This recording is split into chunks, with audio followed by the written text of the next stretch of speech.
Labdien, cienījamie skatītāji un klausītāji! Mēs tiekamies jau 4. podkāsta vienkārši par sarežģīto enerģētikā sērijā, kurā šodien parunāsim par inovācijām. Mans vārds ir Lauris Baltiņš. Es esmu Latvijas Energo atjaunīgās enerģijas komandas daļa. Un man šodien ir divas brīnišķīgas sarunbiedrenes. Vispirms Rīgas Tehniskās universitātes asociētā profesora doktora Laila Zemīte un Sijā Laflora attīstības direktora Sabīna Alta. Sveika! Kā redzat, mums sarunā par inovācijām būs divu svarīgu pasauļu pārstāvis - uzņēmējdarbības un pētniecības un akadēmiskās vides. Es domāju, ka tas ir pamats lieliskai sarunai, bet sāksim ar 7 vienkāršiem, bet āķīgiem jautājumiem. Jums lūgums atbildēt tikai ar jā vai nē, ja ļoti gribās, tad pavisam īsi komentāru. Tātad, pirmais jautājums.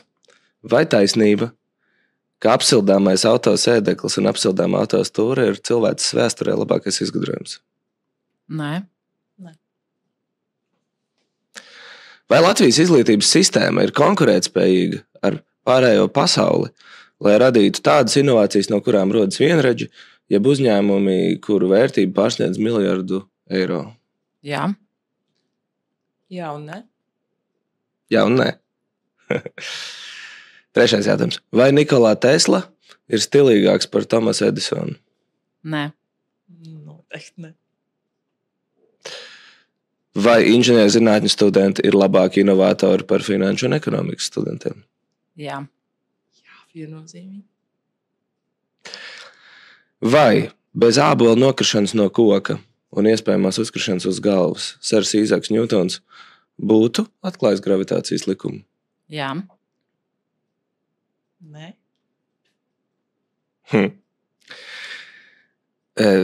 Jautājums, kurā svarīgi akcentēt, ka mēs runājam par Eiropas mērķiem. Tātad, vai inovācijas enerģētikā Latvijā tiek ieviestas pietiekami ātri, lai sasniegtu Eiropas klimata mērķus līdz 2030. gadam? Nē.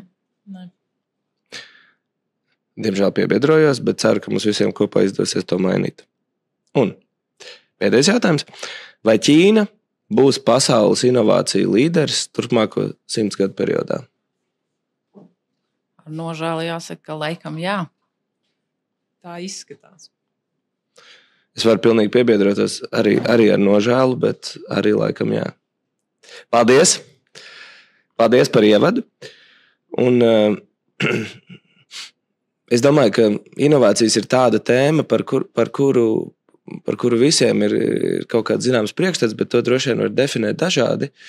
Katrā ziņā, ja mēs uz to skatāmies enerģētikā, tad mēs skaidri redzam, kā lietas pakāpeniski attīstās, kā dažreiz jaunais ir arī labi aizmirsts vecais, vai ne? Ja mēs pavērojam vēja ģenerators un agrākās vējdzirnavas, kas arī darīja ļoti svarīgu ekonomisko darbu.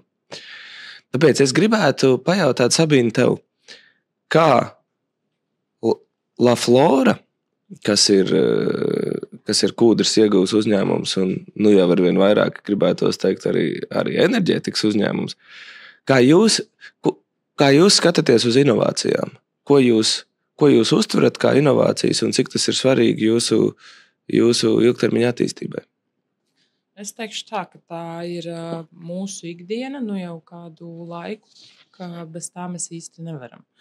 Jo inovācijas jau parasti uzņēmumos tiek ieviestas strateģiski. Tā ir atbild uz kaut kādiem noteiktiem izaicinājumiem vai regulatīvām prasībām. Un šajā ziņā, ņemot vērā to jau pieminēto faktu, ka Laflora ir kūdras ieguvē un kūdras nozare ir viena no jutīgākajām emisiju ziņā Latvijā, pārstāvot zizimu sektoru, jeb zemes izmantošanas maiņas un meža saimniecības segmentu, tad, un ņemot vērā to, ka mēs esam cieši saistīti ar dabas resursu izmantošanu, es teiktu, ka inovācija mums ir vienādības zīme ar vārdu ilgtspēja. Tādā ziņā, kad šī izaugsme, pamatojoties uz inovācijām, ir ne nav tikai ētiska izvēle, tā ir strateģiska nepieciešamība. Līdz ar to šīs lietas, ko mēs darām, kādā veidā mēs attīstāmies, kādā veidā mēs domājam par šo, ir ielikts jau tā kā saknē. Un tas ir bijis pat vēl pirms kaut kādām zināmām prasībām. Tā ir tāda atbildība pret to, kas ir tavs. Tas ir zeme, ir tavs kapitāls, un tev pret to ir jātiecās atbildīgi. Īpaši, ja viņi ir privāti īpašumā, un mēs kā saimnieciski domājoši, ilgtermiņā domājoši, ar dabas resursu strādājoši, saprotam to, ka mēs vēlamies strādāt vēl vismaz 50 gadus. Un es priecājos redzēt, ka Eiropā ir plāns uz 50. gadu. Tad, kad man ir ilgtspējas sakarā dažādi veidi konferences, semināri, jautājumu atbildes, tad man vislabāk patika, ka man uzdeva jautājumu, kas jums ir ilgtermiņš.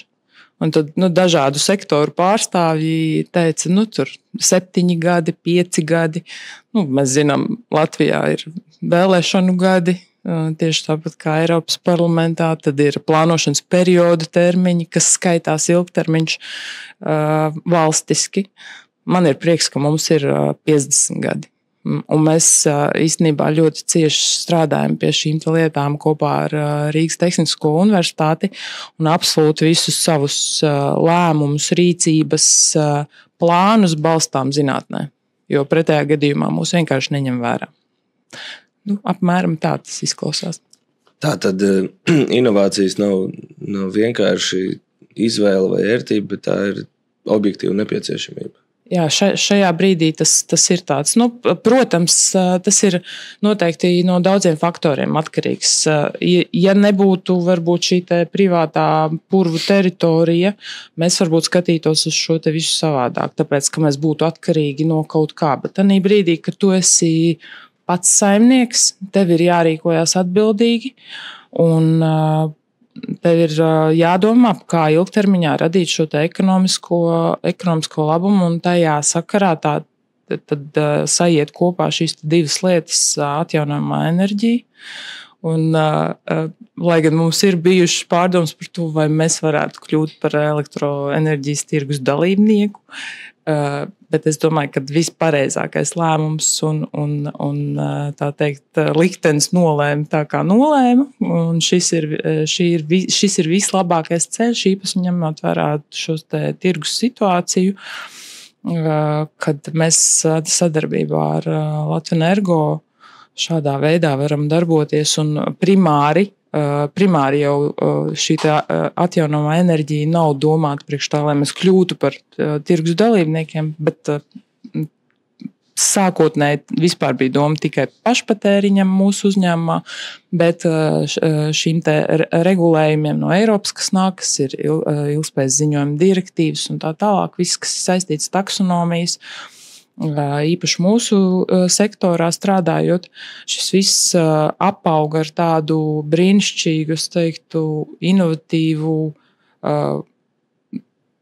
pasaku, kura pamazām īstenojās dzīvē, jo tas galvenais mērķis ir veidot šo klāsteri, zaļo industriālo zonu, un kur mums pat ir certifikācijas projekts šajā brīdī, kur mēs dodam iespēju šo enerģiju izmantot. Un tas par to jau ir stāsts, ka ne tikai uztaisīt šo laikam pirmo jaudīgāko vējparku Latvijā pie mums, bet radīt iespēju arī šo enerģiju izmantot.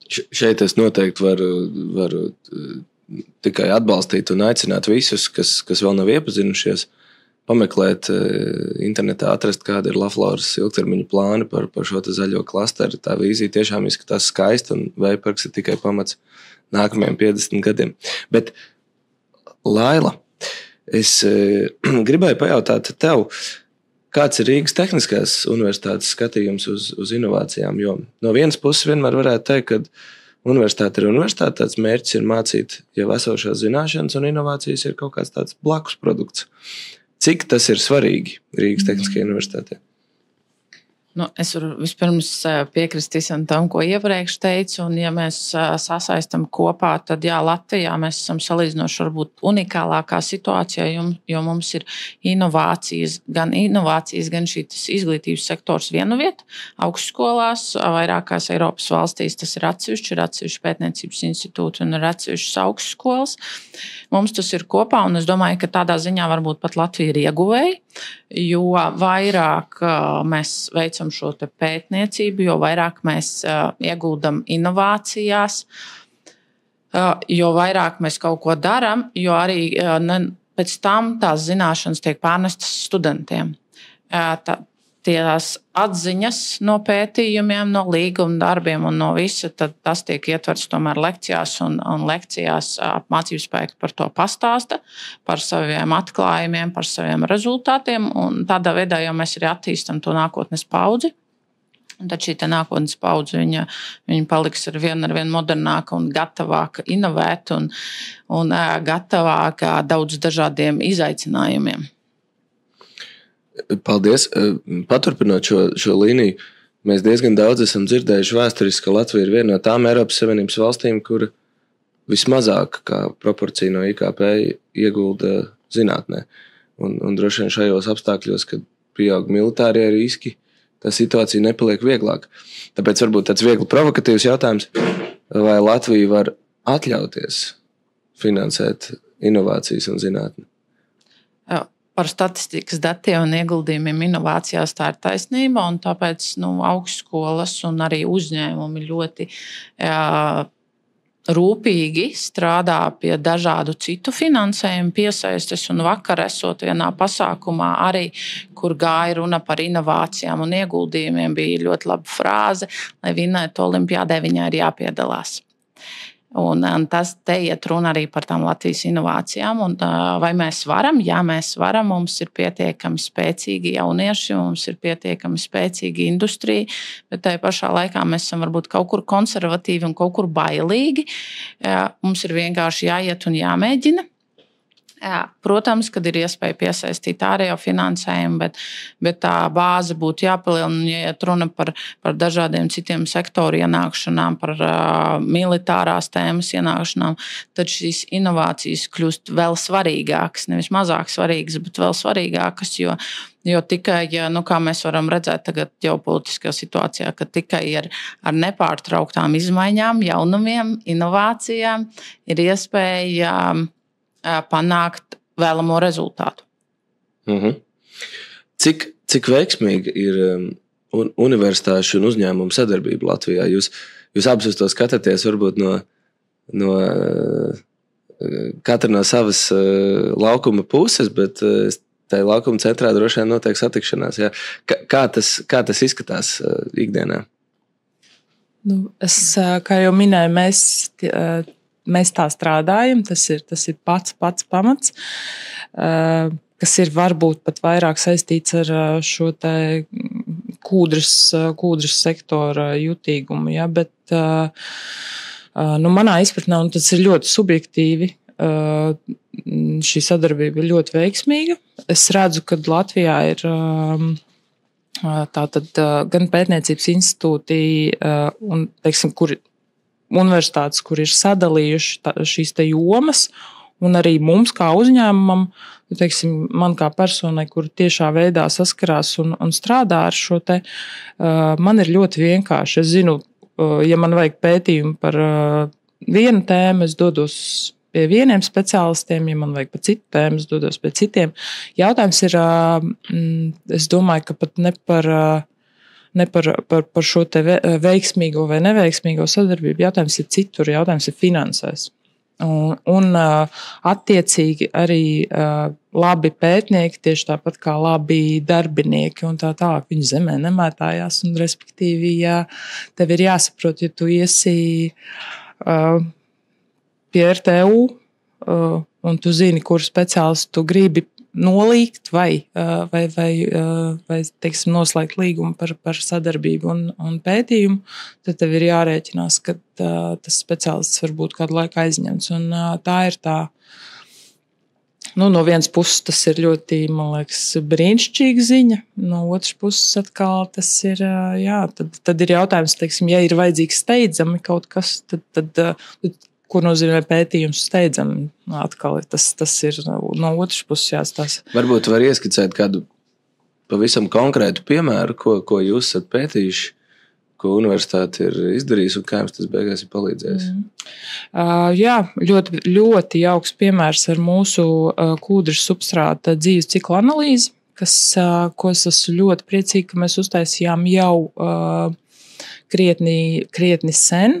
Respektīvi, mēs bijām 5 minūtes ātrāk par to, kad mums sāka brukt virsū. Mēs vienmēr mēģinam bišķi ātrāk reaģēt un redzēt lietas nekā tad, kad viņas jau ir atnākušas un tad ir jāslauka. Bet, man ļoti patika šī jautājums pirms pētījuma uzsākšanas, ko man uzdeva kolēģi no RTU. Vai jūs esat gatavi arī sliktam rezultātam? Un tas bija tas, kas paņēma uzreiz. Jā, mēs esam gatavi. Mēs vienkārši gribam zināt. Un tad, kad šie rezultāti tika publicēti, tad man liekas, ka viņi ir apgriezuši nedaudz šo kūdras pasauli kājām gaisā, jo neviens negaidīja, ka tie rezultāti būs mums tik ļoti par labu. Un tas ir, man liekas, ļoti, ļoti labs piemērs un parāda, cik ļoti cilvēki ir kvalificēti, cik ļoti viņi ir iedziļinājusies, cik viņi ļoti ir profesionāli savā jomā, kad arī gadiem pēc šī pētījuma un publikācijas vēl joprojām neviens nav pierādījis kaut ko pretēju vai pat mēģinājis, tāpēc, ka tas ir diezgan sarežģīti, jo jebkurš pētījums prasa datus, un tā ir lielākā problēma. Piedod, tā kā es nojaušu, par ko tas varētu būt, un iespējams skatītāji to nezina. Tas ir par to, ka dzīves ciklā CO2 izmeši ir mazāk nekā ticis vēsturiski uzskatīts. Jā, jebkura dzīves ciklā, produkta dzīves cikla analīzē jāņem vērā to, ka ir jāsalīdzina ar kādiem citiem alternatīviem produktiem, ko mēs arī izdarījām. Teiksim, kūdras produkti, substrāti Eiropā diezgan tiek uzskatīti par nevēlamiem kādu laiku jau. Un neskatoties... Arī dārzkopībai. Tieši dārzkopībai, jo mēs esam tie sliktie, kas sabendē dabu. Lai gan mēs ar ļoti minimālu ieguvi apgādājam visu pasauli. Un, respektīvi, nav šobrīd atrasta neviena alternatīva, kas varētu aizstāt ne kvalitātes ziņā, ne apjoma ziņā kūdras substrātu, plus viņš ir sterils. Tas nozīmē, ka tu esi pasargāts no kaitēkļiem un vispārējā, ko tu vari ievest ar jebkuru citu materiālu. Un nemaz nerunājot par to, ka īsti nav neviens papētījis kādu ietekmi, jebkura cita alternatīva atstājusi cilvēku veselību.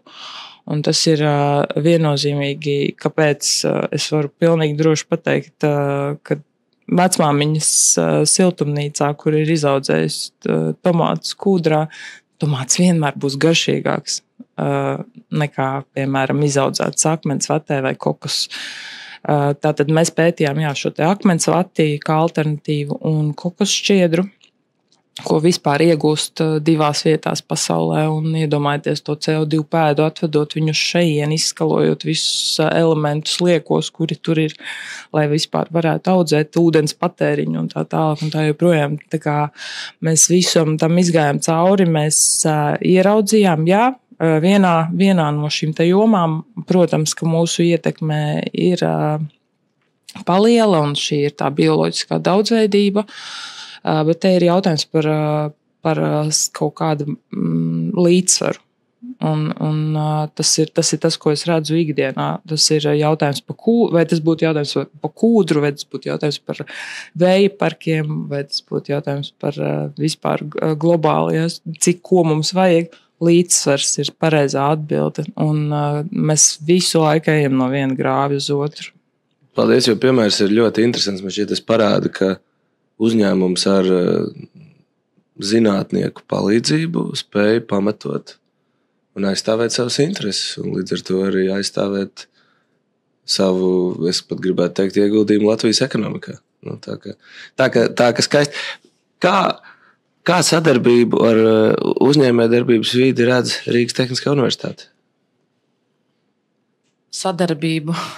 Tieši atbildē, varbūt uz jautājumu atbildot vienmēr pozitīvi, bet tajā pašā laikā, dzirdot šo atbildi, es varu ļoti daudz kur piekrist, jo nereti, ka tie uzņēmumi dodas pie Latvijas pētniekiem, un Latvijā mums tiešām nav daudz, bet ir tiešām vairāki ļoti, ļoti spēcīgi pētnieki, un viņi paši ir aizņemti, un mums ir jāpriecājas par to, ka šie pētnieki joprojām ir Latvijā, jo daļa no šiem ļoti spēcīgiem pētniekiem, diemžēl, vairs nav Latvijā. Tajā pašā laikā, protams, kad diezgan regulāri mēs dzirdam dažādu kritiku, un nereti šiem uzņēmējiem vieglāk ir aiziet kaut kur ārpus Latvijas pie šiem pētniekiem, bet te ir tāds retorisks jautājums, vai viņi iegūs labāku rezultātu. Un jāsaka godīgi, ka lielākā daļā gadījumu atbildi ir nē, jo tie ārvalstu pētnieki, viņi, protams, šos te vietējos apstākļus netik labi saskata. Un otrs jautājums, ar ko parasti nāk šie uzņēmumi, viņi varbūt labākā gadījumā dažkārt ir atraduši sev problēmu, bet ar to jau varbūt arī nepietiek, jo arī šim uzņēmumam būtu jābūt kaut kādai vīzijai, vismaz kā minimums vīzijai, kā šo problēmu varētu risināt, kāds viens no scenārijiem, kuru pārbaudīt. Un trešais, kad šī atbilde var būt dažāda. Šī atbilde var būt tāda, kas ir ļoti labvēlīga, un šī atbilde var nebūt tik ļoti labvēlīga. Un mums ir vienkārši vienam otram jāuzticās, un jo vairāk mēs tiešā veidā sadarbojamies tieši Latvijas uzņēmumi, tad skatoties no tā pirmā jautājuma, vai mēs pietiekami attīstamies un inovējam, tad manā skatījumā tieši tas būtu tas risinājums, ciešāk sadarboties tieši vietējā kopienā ar vietējiem uzņēmumiem, ar vietējiem pētniekiem, tādā pozitīvākā un tādā veidā ejot uz priekšu, mēs varam ļoti daudz sasniegt, jo mums ir pietiekami spēcīgi uzņēmējdarbība dažādās jomās, mums ir pietiekami spēcīgi pētnieki, ejot kopā, mēs to varam. Pārmetot tiltiņu uz enerģētikas jomu, kas ir labākās inovācijas, kas šobrīd tiek ieviestas enerģētikā pēc jūsu domām, un kas ir atkal tās lietas, kur mēs mazliet pieklibojam? Es teiktu, ka inovācijas šobrīd tiek ieviestas ļoti daudz un dažādos virzienos. Domāts ir ļoti daudz gan par digitalizācijas jautājumiem, gan par balansēšanas jautājumiem, kas ir salīdzinoši tomēr diezgan sarežģīti jautājumi, lai saprastu jebkurš sabiedrības loceklis. Es pati ļoti cieši šobrīd strādāju pie dažādiem ūdeņraža jautājumiem, un mēs jau esam piesaistījuši finansējumu Latvijai attiecībā uz dažādiem ūdeņraža projektiem. Tas viss sākās kādi gadi 5, 6 atpakaļ ar vienkāršu pētījumu, ar pavisam vienkāršiem pirmajiem soļiem, kā būtu, ja būtu, un vai vispār tas ir iespējams. Un atbilde bija jā. Un tad šobrīd jau mēs sākam piesaistīt jau dažādas finansējumus jau būvniecībai un transportam, lidostās ir projekti un arī citi projekti. Ļoti daudz uzņēmumu šobrīd griežās un jautā pēc dažādiem pētījumiem, vai arī jau skatās, kādā veidā šo elementu varētu integrēt vispār viņu inženieru struktūrā. Jo ūdeņradis nerunā tikai par elektroenerģiju, viņš runā par visām energostruktūrām.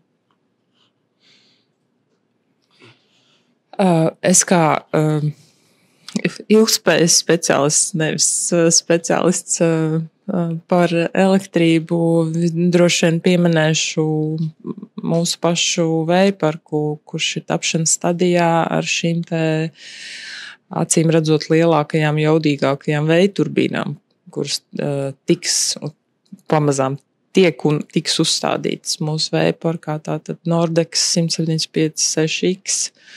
ar turbīnas jaudu 6,8 megavati.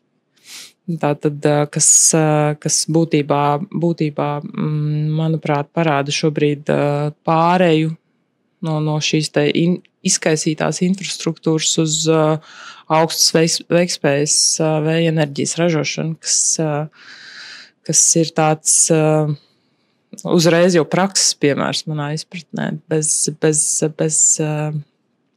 varbūt šiem te pētījumiem uz zemes, ja, kas ir, bet es domāju, ka tā ir būtiska pārmaiņa Latvijas enerģētikā un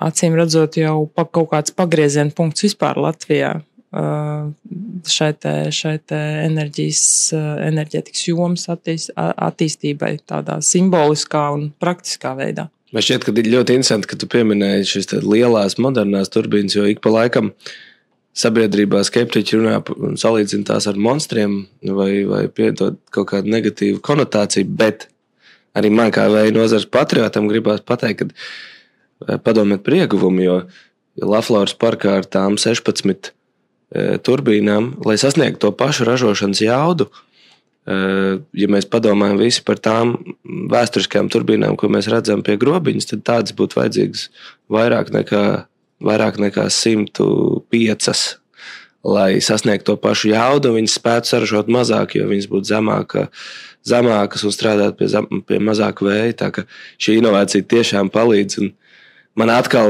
gribas uzsvērt to, ka īpaši prieks, ka šajā parkā pirmie 120 metri tiek būvēti ar dzelzbetona torņiem, kas tiks ražot Latvijā. Un tās ir reāls darba vietas Konsolas rūpnīcā 100 pilnīgi reāliem cilvēkiem. Un pat ja tā globāli uz pasaules fona tas nav mega atklājums, tā ir būtībā zināmas tehnoloģijas pārnešana, bet to tomēr ir inovācija un šķiet, tas ir ļoti, ļoti svarīgi. Man kā ilgspējas speciālistam CO2 ietaupījums arī uzreiz. Mazāks transports. Jā. Bet jā, viennozīmīgi. Es domāju, ka diemžēl vai par laimi sanāk tā, ka mēs esam pirmie šie te ejam pa priekšu ar to kuģi un to ledu laužam. Un, protams, ka mēs redzam arī šo sabiedrības attieksmi. Neskatoties uz to, ka projekta gaita ir, ieskaitot ietekmes uz vidu novērtējumu, ilgus tik, teiksim, izaicinoši līdz šim, ja, vispār līdz šim momentam, kad ir uzsākta būvniecība, cik ļoti mēs esam ieguldījuši, teiksim, sabiedrības izpratnes veidošanā, cik ļoti mēs esam runājuši ar iesaistītajām pusēm, ar vietējo kopienu un tas, ko mēs šobrīd redzam, kādam tas solis ir jāspēr un jāparāda, kā tas izskatīsies dzīvē, acīm redzot, jo latviešu cilvēks ir konservatīvs, kā jūs teicāt. Kamēr nav konkrēts piemērs, tikmēr jau visi vienmēr būs vairāk pret nekā par. Un, jāspēr tas solis un jābūt pietiekami drosmīgiem, jo argumenti un visas šīs pamatojumi jau ir mūsu pusē. Vai vēja enerģija un ūdeņradis vai tā ir laulība uz mūžu, vai tas ir tikai randiņš, kas ātri beigsies? Nē, man tiešām liels prieks par pirmo vēja parku un par to, kas būs, jo par to, man liekas, ir runāts un darīts tik daudz gadus. Un tie, kas varbūt arī vairāk saskarās ar nozari, tie ir redzējuši šos parkus arī citās valstīs. Un es arī esmu absolūts entuziasts vēja parkām. Bet runājot, un tās ir tās tehnoloģijas, kas jau ir zināmas, viņas vienkārši nav zināmas Latvijā, bet viņas ir zināmas. Un, protams, ka tie vēja parki, ja mēs salīdzinām 10 un 20 gadus atpakaļ, viņi ir ievērojami mainījušies, un tās vairs nav salīdzināmas lietas par pilnīgi visām ietekmēm, par kurām mēs runājam. Un tā ietekme ir ievērojami reizēs mazāka, vai citos gadījumos vispār viņas vairs nav.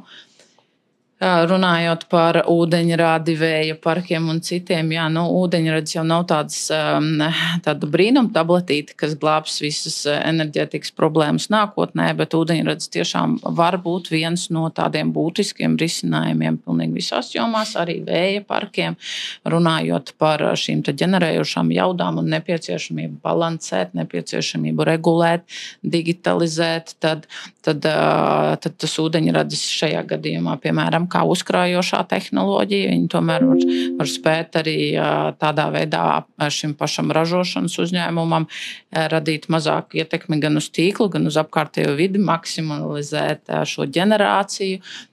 Pēc tam to ūdeņradi izmantojot ar degšūnām vai atpakaļ tīklā, vai viņu izmantot kā kurināmo vai kādā pilsētā blakus. Siltumapgādē, vai viņi izmantot transportā. Šie transporta līdzekļi tirgū jau ir un ļoti plaši transporta līdzekļi, gan ļoti daudz runā gan par kuģiem, gan par lidostu, tātad aviotransportu, gan par smagajām mašīnām. Arī vieglās mašīnas reizi gadā ir izstāde, kur faktiski pilnīgi visi lielākie autobūves uzņēmumi, Japānas un Eiropas, es vairāk domāju, viņi jau ražo ūdeņraža mašīnas, un tie vairs nav prototipi. Jā, es runāju par ūdeņradu, uzreiz atceros tos pirmsākumus mūsu vīzijai, mūsu sapnim par vēja parku un industriālo zonu, jo tā bija viena no top tēmām, ko mēs liekam iekšā. Jā, noteikti būs, un uz šodien es varu pateikt, ka tādā 2021. gadā mēs pat bijām noslēguši nodomu protokolu ar Jelgavas pilsētu, Jelgavas novadu pašvaldībām par ūdeņraža piegādi transportā, respektīvi autobusos, sabiedriskajā transportā. Un, jā, tā kā tas viss jau ir kaut kur zemapziņā iesēdies, jautājums ir par šo tehnoloģiju attīstību, acīm redzot, bet, kā lai pasaka, ja jau mēs esam pilotu teritorija šāda veida, nezinu, vai paraugs ilgtspējīgai attīstībai, tad kāpēc ne? Kāpēc, lai ūdeņradis arī nebūtu viens no stūrakmeņiem attīstībai? Jo viņam ir, es domāju, perspektīva gan vides, gan ekonomikas, gan sabiedrības iesaistes ziņā. Un, jā, man tikai interesē, vai viņam ir nepieciešama papildus ietekmes uz vidi novērtējumu veikšana. Tas varētu būt tas, kas varētu noteikti būt interesanti. Jā, atbildot uz ietekmes uz vidi novērtējumu droši vien. Tas ir atkarīgs no jaudas. Gan jā, gan nē. Tas ir atkarīgs no jaudas. Bet, ja gribam būt liela un vareni, tad jā. Tad jā. Bet Jelgavas stāsts turpinās.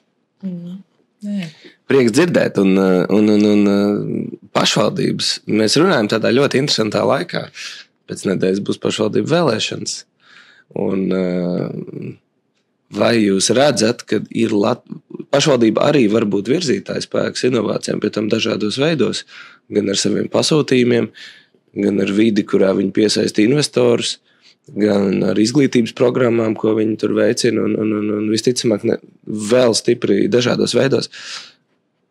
Latvijā šad un tad cilvēkiem patīk fokusēties uz negatīvo, bet varbūt mēs varam pafokusēties uz pozitīvo. Varbūt jūs varat nosaukt kādas pāris pašvaldības, kur tiešām ir redzams, ka viņi ir liela maleči inovāciju jomā. Jā, ar piemēru piesaukšanu droši vien nedēļu pirms vēlēšanām. Jā, bet protams, ka jā, ir pašvaldības, kuras ir ievērojami aktīvākas, un jāsaka, pa pēdējiem šiem 4-5 gadiem gan lielākajai daļai uzņēmumu, kuriem jau nebija, gan arī pašvaldībām ir šie inovāciju departamenti, vai kā kurā gadījumā viņi sauc, bet tā tad cilvēku grupa, kas nodarbojas ar inovācijām. Un šie rezultāti ir ļoti, ļoti dažādi.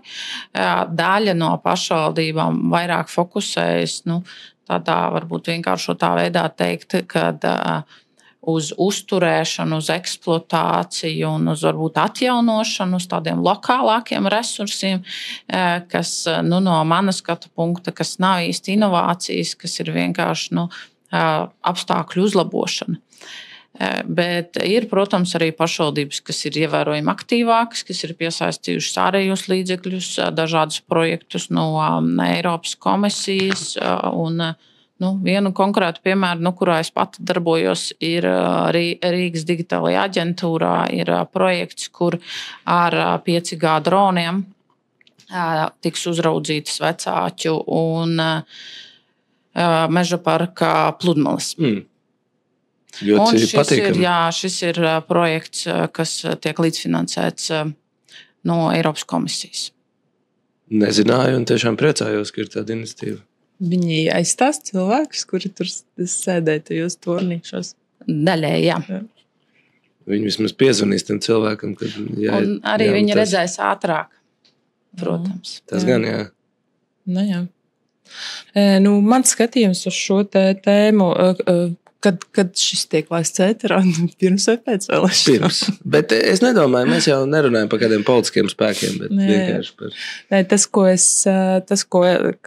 Tāds subjektīvs skatījums, kad es redzu, ka tās pašvaldības, kuras ir uzķēruši šo te zaļo ilgtspējas virzienu tēmu un ir mēģinājuši arī īstenot kaut ko no tā visa, tad es redzu, ka bezmazliet ir tāds tā kā sadalījis, kurai pašvaldībai, kura tēma. Piemēram, tas, ko es redzu Cēsu novads, varbūt tas pats Siguldas novads ir šīs te kaut kādas aperitīguma pazīmes, kas nenoliedzami ir šobrīd pāriet pa tādu top tēmu un cerams, ka viņi arī kļūs par top tēmu tuvākajā laikā. Tad ir, Ķekavas novads ar inovācijām izglītībā, tad ir Jelgavas novads jau pieminētie virzieni plus vēl kaut kāda veida digitālā iekļaušana, respektīvi digitalizācijas attīstība.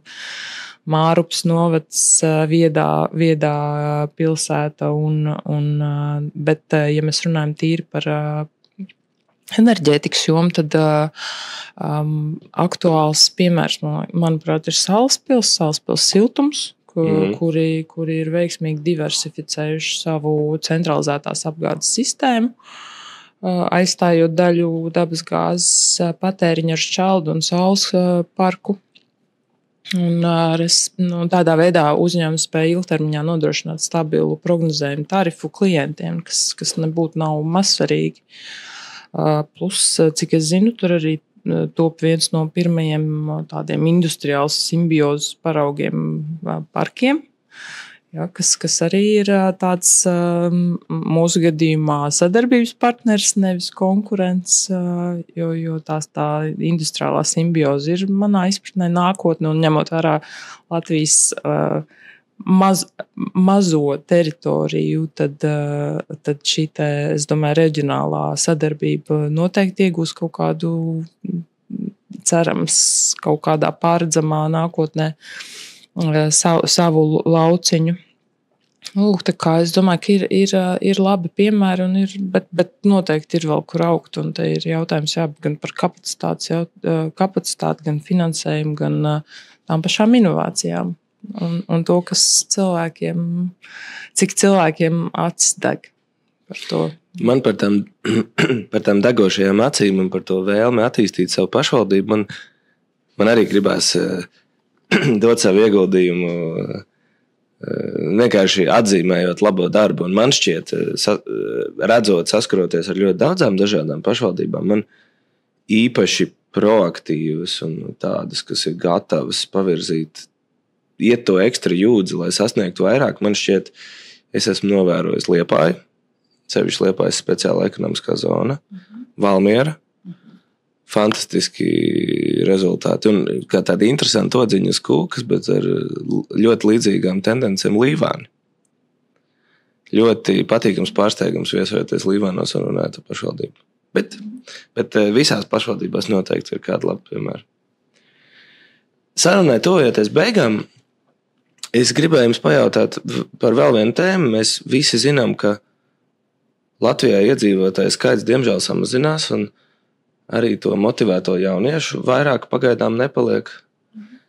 Cerams, protams, ka tā tendence mainīsies, bet Cik veiksmīgi norit darbs ar jauniešu iesaisti A inženierzinātnēs un B pēc tam Latvijas uzņēmumos, kuros viņi var dot savu ieguldījumu? Jā, droši vien tad es sākšu ar jauniešiem. Atbildes pirmo jautājumu, diemžēl, netik labi izdodas iesaistīt, jo, protams, jebkuras inženierzinātnes, šeit es negribētu runāt tikai un vienīgi par elektroenerģētiku, bet jebkuras inženierzinātnes, tas ir diezgan garš un sarežģīts ceļš, lai apgūtu šo profesiju. Un, tam ir vajadzīgs tāds ilgs laiks un patstāvība un rūpība visu laiku mācīties jaunu, un arī ne jau tikai studiju laikā, bet arī pēc tam. Tad otrs aspekts, kad mūsdienu jaunieši ir citādāki nekā bijām mēs. Viņiem tiešām ir jāizrauj, viņiem ir jāpaskaidro un jāatbild uz jautājumu, kāpēc. Lai viņiem būtu interesanti, lai viņš būtu aizrautīgs, lai viņš darītu to darbu nevis tikai tāpēc, ka tas ir viņa mājas darbs vai tas ir viņa noslēguma darbs, kā tagad tuvojās aizstāvēšanas, vai kāds eksāmens, bet tāpēc, ka viņam tas ir interesanti.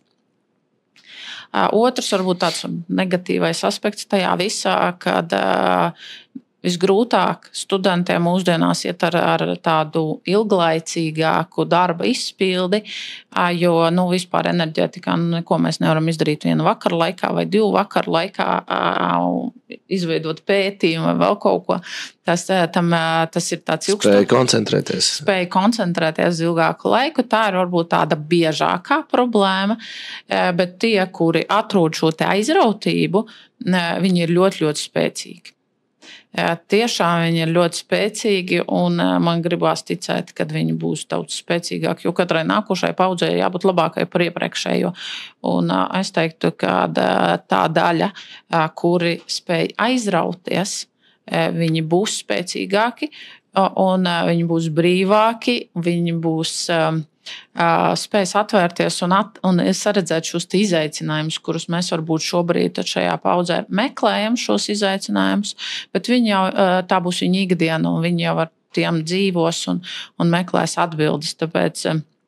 Tāpēc kopumā sakot, tas ir ļoti interesants laiks, nav tik vienkārši, bet jaunieši ir aktīvi, un mūsu galvenais uzdevums ir viņus ieinteresēt un viņus aizraut. Jā, šī ir tāda tēma, kur mēs vēl pieskārāmies pagājušā gada lampā, ja es nemaldos, par pārkvalifikācijas lietām un tam līdzīgi, kas tiešā veidā skar varbūt Lafloru.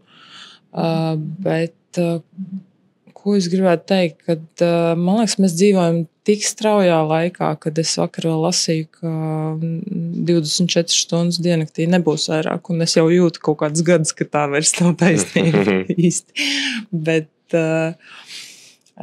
Bet, kad nekas nav skaidrs, tad viss ir iespējams. Un man liekas, ka šī ir ziņa, kas ir jānodod jauniešiem. Man pašai 2 aug jaunieši, un es katru dienu domāju, kā viņus ieinteresēt, vai kas ir tas uzķert to, kas viņus aizrauj vienkārši kā mamma. Ja? Un tad ir šī te darba Sabīna, kura darbā mēģina aizraut varbūt ar kaut kādām ilgspējas lietām cilvēkus. Un, ja godīgi, es pati esmu izmantojusi arī RTU lielisko iespēju apgūt vides inženierzinātnes ne garajā kursā, bet to, ko es esmu bijusi spējīga pavilkt pēdiņās, runājot blakus darbam. Tā kā tās iespējas jau ir. Kādā veidā to izdarīt, man liekas, tas ir tik labs jautājums, un mēs varētu sēdēt un pieaicināt vēl veselu izglītības, strādājošo izglītībā sektoru, nozaru sektors un tā tālāk, jo jā, tā lielākā problēma ir, manuprāt, tas, ka cilvēku trūkums kā tāds, viņu aizplūde, viņu, teiksim, šī straujā ikdiena jau arī acīm redzot, dara savu, un cilvēkam varbūt pat nav laika iedziļināties tajā, kas man interesē, kas man aizrauj. Ja tev ir jādomā par to, kā izdzīvot, piemēram. Ja? Un līdz ar to tur tas ir no vairākām pusēm jāskatās, bet jā, es neapskaužu izglītības iestādes par to, kā motivēt, piesaistīt jauniešus, jo viņi tiešām, liekas, mēs tiešām bijām savādāki.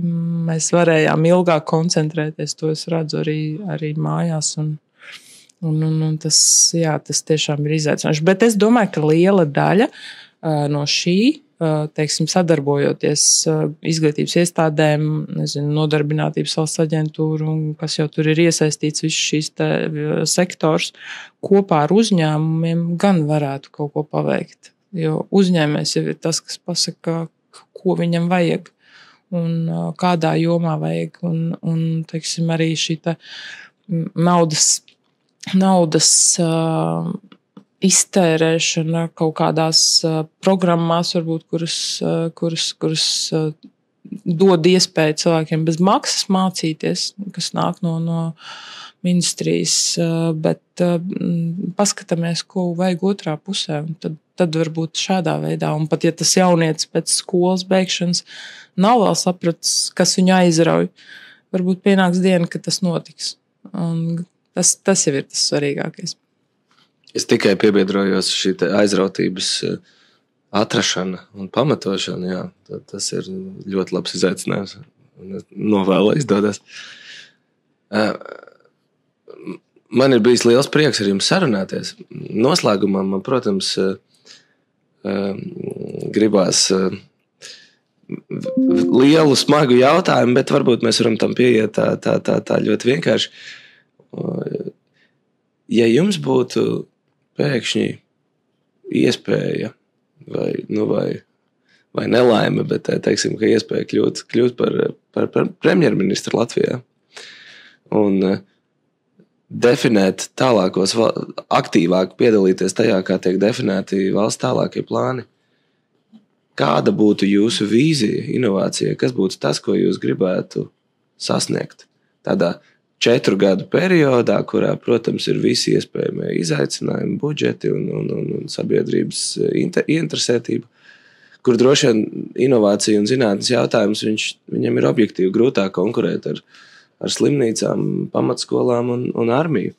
Bet, lai tas netiktu aizmirsts un lai tas iegūtu vajadzīgo rezonanci, kas būtu tās lietas, ko jūs gribētu izdarīt? Jā, atkārtojot to iepriekš teikto, tātad olimpiāda jau ir, lai uzvarētu olimpiādē, mums ir jāpiedalās, un tāpēc tā piedalīšanās, man liekas, tādā ziņā Latvijā mums ir ļoti izcili apstākļi, ņemot vērā augstskolas un ņemot vērā uzņēmumus un mūsu valsts tādu nelielo izmēru, tā šajā gadījumā inovācijām tā ir priekšrocība, tad noteikti viens ir vēja parki, kuri jau ir un citās valstīs ir, bet mums ir jāskatās arī tālākā nākotnē, tos 50 gadus uz priekšu. Un noteikti es veicinātu šo dažādi var saukt smilšu kastu, citi viņu sauc par smilšu kastes principu, citi viņu sauc par dažādiem testa poligoniem, tātad dažādu jaunu tehnoloģiju izmēģināšana, demonstrēšana, kas varētu būt daļa no nākotnes tehnoloģijām. Jā, tā būs tikai daļa no tehnoloģijām, jo, kā mēs šodien jau runājām, ne jau vienmēr ir tikai pozitīvs rezultāts. Un neskatīties uz rezultātu, bet vienkārši sākt mēģināt, jo Latvijā mums ir izcili apstākļi. Kāpēc tas ir nepieciešams? Tas ir nepieciešams, jo tas vienlaikus tas rada jaunas darba vietas, bet, protams, arī ekonomisko izaugsmi. Tas uzreiz veido dažādus startupus, kas aug ārā no šī, ja šīs tehnoloģijas ir labākas vai sliktākas, un arī slikts rezultāts nevienmēr nozīmē sliktu rezultātu. Viņš varbūt ir slikts rezultāts šajā brīdī, bet var paiet pāris gadi un atrod šim rezultātam citu pielietojumu. Viņš atkal ir ļoti izcils rezultāts.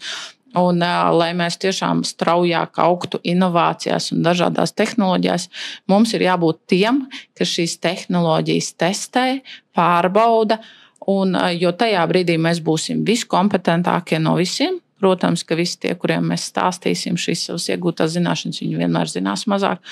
Un pie tādiem veiksmīgākiem risinājumiem mēs būsim tiešām tādi pirmie. Un, lai vinētu olimpiādē, mums ir jāsāk skriet pirms tam, un šis ir tas skrējiens pirms tam? Jā, tas ir labs jautājums. Man patīk, jā. Un es teiktu, kas ir vajadzīgs inovācijām? Tā ir iniciatīva un tā ir atbildība. Tās ir divas lietas, ko es redzu, kas vai nu kaut kādā mērā, kaut kādā posmā iztrūkst, vai arī jau saknē tiek diskvalificēts. Ja. Un es zinu un pazīstu un redzu ļoti daudz uzņēmumus, ļoti daudz cilvēkus, kuri jau, teiksim, ir absolūts Latvijas lepnums tādos mazos sīkumiņos, kur pat prātā neienāk. Un te ir tas mūsu āķis. Mēs esam maza tauta, mēs esam brīnišķīga tauta. Mēs esam pārdzīvojuši, ko tik mēs neesam pārdzīvojuši. Tas nozīmē to, ka mums ir iekšā un mums tas ir jāparāda. Mums ir jāiznāk ārā. Es nezinu, kāpēc, bet man liekas, ka mēs drusku kautrējamies. Nevajag kautrēties. Esam tur, kur mums ir jābūt. Varbūt vienu gadu tas būs sportā, citu gadu tas būs inovācijās, zinātnē. Jā, man liekas, ka tā kautrība ir jāmet pie malas, un tas, ka mēs esam maza tauta, ir plus, nevis mīnus. Tas būtu jāizmanto. Liels paldies par brīnišķīgo sarunu. Dārgie klausītāji, nevajag kautrēties. Visās jomās, kurās jūs darbojaties. Lai lieliska diena! Paldies! Paldies!